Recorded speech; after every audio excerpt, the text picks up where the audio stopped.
Hi, my name's Chris Cairns. I'm a cartoonist and illustrator, and a great deal of my work in the last year or two has focused on the independence campaign.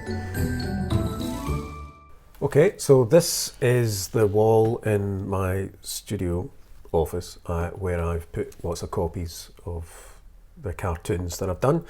It's not in chronological order or anything like it, but this here is the first one that I sent in to Stuart Campbell at Wings, January 2013, just on the off chance that he might want to use it, and it kind of took off from there. It happened to be the first one that featured this chap. He was not really meant to be anything other than just, I wanted a representation of Scotland, and I remember Jim Tumble's old, I think it was called the Fearty line he had in the Herald back in the 1979 campaign days. So this is Hamish, this is John Bull, and the point of it was to show up the paradox, the hypocrisy really at the heart of the No campaign's position on Europe, which was, oh, you'll never get into Europe, they won't let you in. But meanwhile, we've still got this prospect, now very real, of the in-out referendum. The readers of Wings took him to their heart, and a little campaign started to have him appear again and again, and they ended up naming him as well. They called him Hamish, as in the old joke about, what do you call a Scot? 1 foot in his house and 1 foot out. Hamish. The idea being that he would eventually get home to an independent Scotland. And he will eventually, but sadly, not just yet. My interest in Scottish independence has always been there since I learned to think, frankly. So when the campaign started, I knew I had to do something in it. I mean, as a journalist beforehand, I'm a kind of professional fence sitter, but this was just one occasion when I just couldn't do that. I had to jump off and get involved. There's kind of 3 stages to what I do. 3 bits where there's effort and work involved. One is coming up with the idea. The second is this stage, which is which is frankly the vast majority of the work goes into it, which is the rough drawing.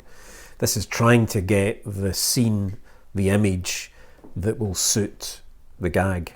I tell you this, the hand snuffing out the candle, I knew that between the work that I was going to be doing on the day, driving around just trying to make myself busy at the accounts, and being up all night, that there was no way I was going to be able to get up and do a fresh cartoon.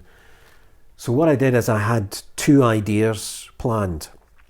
One in the event of a yes vote, one in the event of a no vote. And I'm not going to tell you what the yes vote was, but I worked that up really quite a lot because I wanted that to be the one that I was going to use. This was quite a simple one, and it was just sitting at the kind of planning stage and kind of rough sketches. So unfortunately, of course, it was this one that on the day I then worked up. I've had some reaction to that as well. A few people were sort of genuinely upset about it, but it seemed to strike a chord or hit a nerve, whatever you want to say. I was gutted. I cried genuine man tears. I'll make no apology for it. Apart from the thing itself, apart from the lost opportunity, for me it was just a completely separate experience for me to have been involved in a campaign, and something that went on for so long. It was month after month after month, and the emotions it was like going up on a roller coaster. It was just getting more and more tense and more intense. So when you got that release at the end, and it was a negative one, it was shit.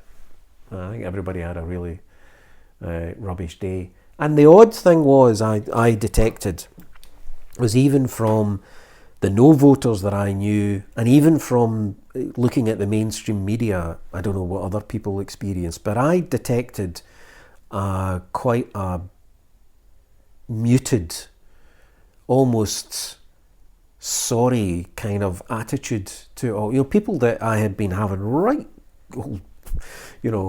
blood and guts ding-dongs with, friends and colleagues, former colleagues, where I expected, real triumphalism at the end, they caught the mood. I think everybody thought, yeah, these guys are going to be really gutted, and we were.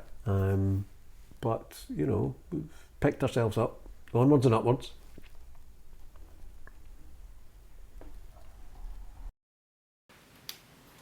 So this is us just at the second stage.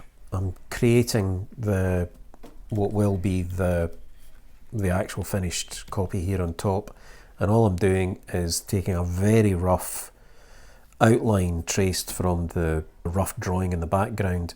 This is very rough, so it's really just to give you a position for everything in rough dimensions. Because the finished article will be far more finished, if I may say that word again. Cartooning per se has got a rich and important history in political campaigning, so me and the other guys that were involved in this weren't doing anything new. Humour is, I think, is vitally important in getting any kind of message across, and particularly a sort of heavy political message. Our campaign was being demonised a lot, and there was a lot of negativity about it, and it was important that we just didn't rise to that bait, that we kept the smile on our face and kept poking fun, hopefully at ourselves, as well as other people. We have a situation here where the No campaign had everything. It had the newspapers, it had the money, it had the political, the civil servant backup. Of course, it had the BBC. But the one thing that it really didn't have was the internet. So I've got it down here as waiter, there's a cyber gnat in my soup, spoiling the party for them. And it was the one aspect of the media that they didn't control, and so therefore they set out to demonise it. So that was, we were all evil cyber gnats, and the online campaign was a place that was nasty and horrible and brutish, and people should avoid it and hide it from your children, and a lot of rubbish. But there we are. A lot of us were after it because we wanted a better Scotland. We wanted the power, the ability, still want that, to make Scotland a better place to live. The Unionists, on the other hand, just kept throwing "See you, Jimmy" hats and Scotland football tops and saltires and everything at us. We weren't talking about, we want to be a proud Scottish nation just because we think Scotland's great. That was not what it was about, but that's how it was misrepresented time and time again. I think we should pat ourselves on the back for having kept chipper and optimistic and humorous throughout, because we had to put up with an awful lot of crap, frankly, and a lot of misrepresentation, a lot of lies, and so keeping on message and keeping positive and keeping a lot of humour involved in it, and not just the cartoonists, but Lady Alba and the Dateline Scotland guys, and frankly a lot of the writing as well from Stuart and others, I thought was absolutely top notch. And on the other side, all we got were mostly lies and vitriol. So yeah, I thought it was really important, and I think it's one aspect of the campaign that we can all be quite proud of. So this is the beginnings of what's going to be the finished piece, where I go over in ink.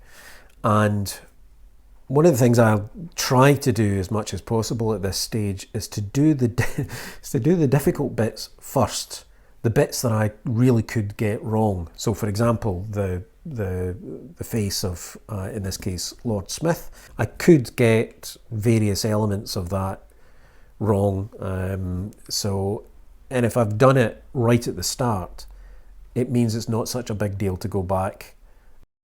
I'm really now working up the drawing with what I like doing, which is a lot of cross-hatching and a lot of detail. And the reason for that is I just like looking at it, and people like to look at it. There was a guy, a fantastic artist, described this as being more or less just more. It's just more things for the eye to look at. And the eye likes looking at stuff like that. This is one of my more recent cartoons, and it's showing, again, a kind of evolution of the style that I'm aiming towards, which is more worked up and cross-hatching and more kind of illustrative. Slightly nervous about this, I must say. I hoped, I've got the reaction that I hoped I would get, which was that I was trying to show that we were talking about a new era in politics here, and I thought it was fantastic when Sturgeon addressed the SNP conference in these shoes, because it's, she's a woman. Go for it, don't dress yourself up in sackcloth and ashes and trouser suits and dull yourself down. And I was just trying to depict this new era in politics, because it's fantastic that Scotland has a woman political leader, and thankfully I have got the reaction that we were after, rather than, I've had lots of inquiries about prints and stuff, and mostly from women, rather than people claiming that it's some way sexist, which of course it isn't. Okay, so this is nearly the finished piece. Going to add a bit of colour in it. I was struck at the time when Lord Smith revealed the big, the commission report.